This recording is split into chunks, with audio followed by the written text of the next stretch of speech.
A top official is contradicting President Biden on the border crisis. Biden says the border surge is normal for this time of year, but the official says what we're seeing now is unprecedented. The Biden administration is being sued by a border state attorney general once again. The Arizona attorney general is filing a lawsuit over what he calls President Biden's harmful immigration orders, and he is asking a court to make those orders void. And Senator Josh Hawley is taking a stance against monopolies. He introduced a bill that would ban all mergers and acquisitions by any company with a market value greater than $100 billion. Tune in to Deep Dive as we explore these topics and more. Hello and welcome. This is Deep Dive and I'm Tiffany Meier. It's been a minute since we touched on the border situation. Lots happening there. But first, big tech. Senator Josh Hawley is taking a stance against monopolies. He introduced a bill that would ban all mergers and acquisitions by any company with a market value greater than $100 billion. Speaking to Fox News' Tucker Carlson, Hawley laid out his plan to fight big tech. His new bill would effectively ban Apple, Microsoft, Amazon, Google's Alphabet, and Facebook from any deals. It would also stop their platforms from favoring their own products over those of rivals. Hawley's bill tackles some of the same problems as an antitrust bill introduced by Democratic Senator Amy Klobuchar in February. But Hawley describes his as significantly tougher. Hawley tells Carlson it would break up the big tech companies, make them spin off their various parts, adding it would put an end from companies merging together to form mega corporations. So what benefits does it have? Hawley says what it would do is put the American people back in control of their democracy and no longer these mega corporations. I mean, we've got to remember what our founders knew, which is that monopolies and liberty are not compatible. He goes on to say no corporation should be so big and so powerful that it can control the political process, that it can override the will of the voters, and that's exactly what today's mega corporations, who have gotten big and fat with the help of government, that's what they're trying to do. Aside from the political angle, it would also impact markets. Hawley warns against monopolies, saying it crushes competition, and so the market doesn't really operate. You can't get a truly free market. You get a market dominated by a few powerful entities. And the other thing we are learning is this: when you have mass consolidation of economic power, political power follows.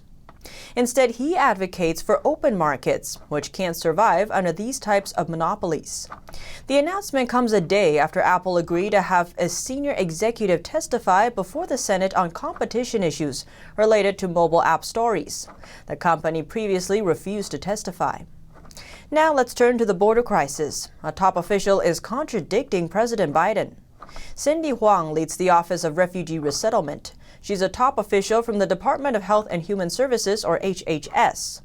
In a sworn statement, she called the surge in illegal border crossings historic and unprecedented. That contradicts what Biden said late March, when he downplayed the situation. He said the surge is part of a normal seasonal pattern, and it's not because of his new border policies. Huang's testimony is for a case about caring for migrant children in federal custody. She expects the surge of unaccompanied children to increase in the coming weeks and months.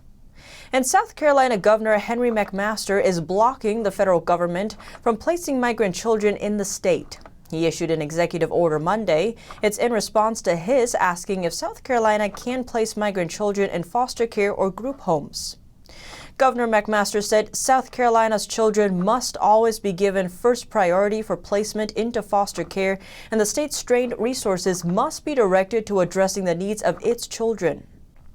He said the government strategy creates financial incentives to private providers in the short term, and warned that migrant children could start to take priority over South Carolina's own children.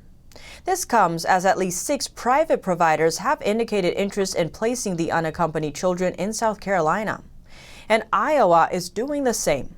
Governor Kim Reynolds saying her state can't receive unaccompanied minors amid the unfolding border crisis. She blames Biden for the surge, adding that he has a duty to correct the situation. She says, "We don't have the facilities. We are not set up to do that. This is not our problem. This is the president's problem. He is the one that opened the borders. He needs to be responsible for that, and he needs to stop it." The Biden administration is facing lawsuits again. The Arizona Attorney General is filing a lawsuit over what he calls President Biden's harmful immigration orders. Arizona Attorney General Mark Brnovich filed a lawsuit against White House and Department of Homeland Security officials.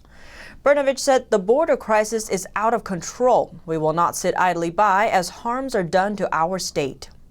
The suit alleges the Biden administration illegally halted construction of the border wall and improperly rescinded the Remain in Mexico policy through President Biden's executive orders. Brnovich is asking for these executive actions to be made void by the court.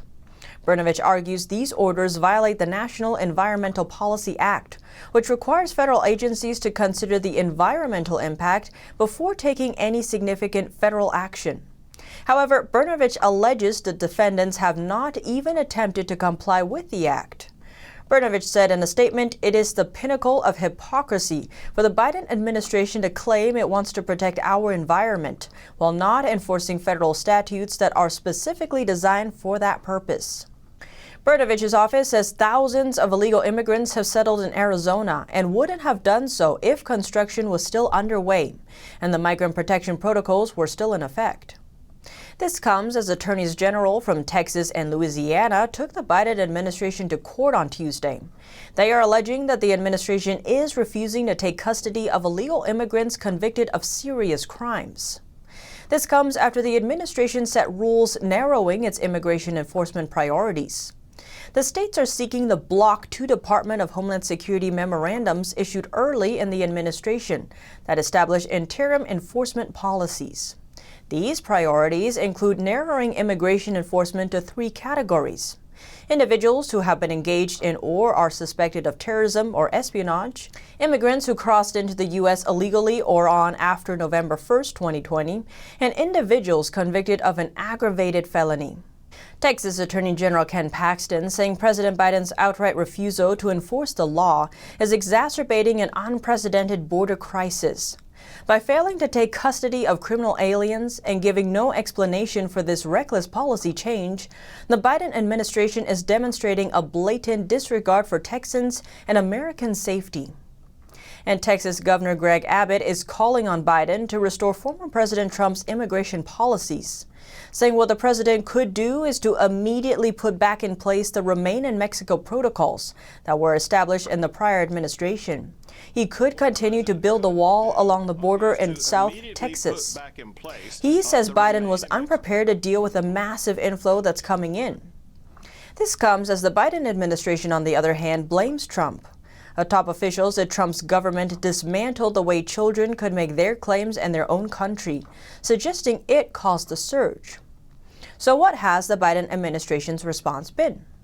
According to Biden administration officials, the White House reached a deal with Mexico, Guatemala, and Honduras on April 12th to potentially stem the flow of illegal immigration into the U.S.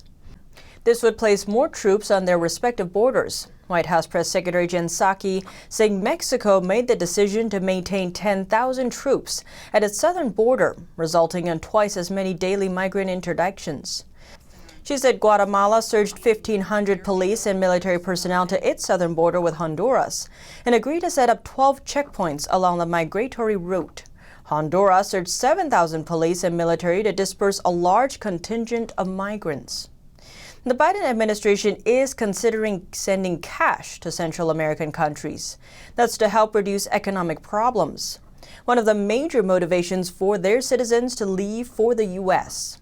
The White House's Southern Border Coordinator, Roberta Jacobson, told Reuters in an exclusive interview, "We are looking at all of the productive options to address both the economic reasons people may be migrating as well as the protection and security reasons." The potential program would be targeted at people in the Northern Triangle region of Guatemala, Honduras, and El Salvador. But she did not say exactly who would receive the money. And House Republican Leader Kevin McCarthy fired back. He criticized President Biden's plans to send cash to Central America. McCarthy tweeted, "President Biden wants to try and buy our way out of his border crisis with taxpayer money. The administration is sending $60 million a week and now wants to launch a cash transfer program in Central America." He said it insults the millions of Americans who are out of work right now. Roberta, meanwhile, is set to retire from her role at the end of April. According to the White House, consistent with her commitment at the outset to serve in the administration's first 100 days, Ambassador Jacobson will retire from her role as coordinator at the end of this month. And what about the border wall? White House Press Secretary Jen Psaki told reporters on April 6th that there is some limited construction that has been funded and allocated for, but it is otherwise paused. Some of the wall has already been funded through a congressional authorization and funding allocation. It's paused while agencies are developing a plan for the president on the management of the federal funds.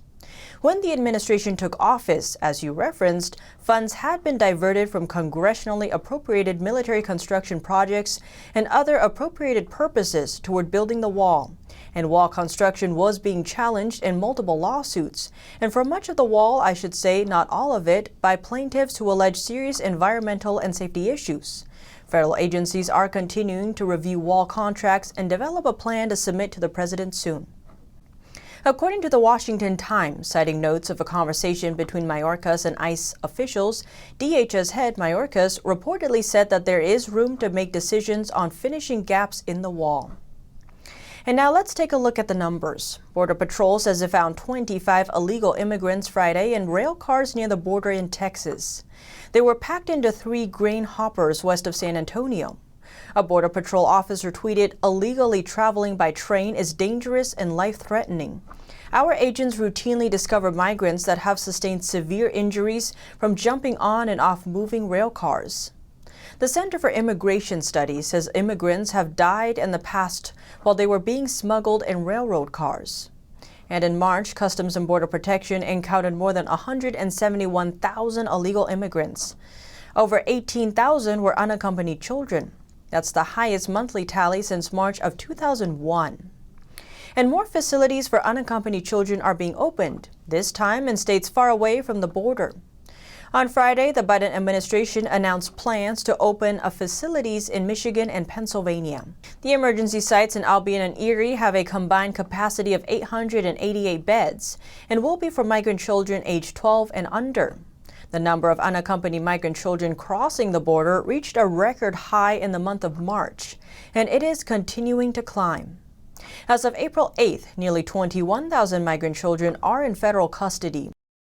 And one small Mexican community surrounded by drug cartels is training its children how to use military-style weapons. Villagers formed a militia 5 years ago to protect themselves. Last year, suspected cartel members killed 10 musicians from the area after they stepped outside the militia's protected territory. Mexico's government has been critical of arming children, but the villagers don't trust regional authorities. And they accuse local policemen of being the eyes and ears of the cartels. But what do you think? Let me know below. Thanks for tuning in to Deep Dive. I'm Tiffany Meier, and see you soon.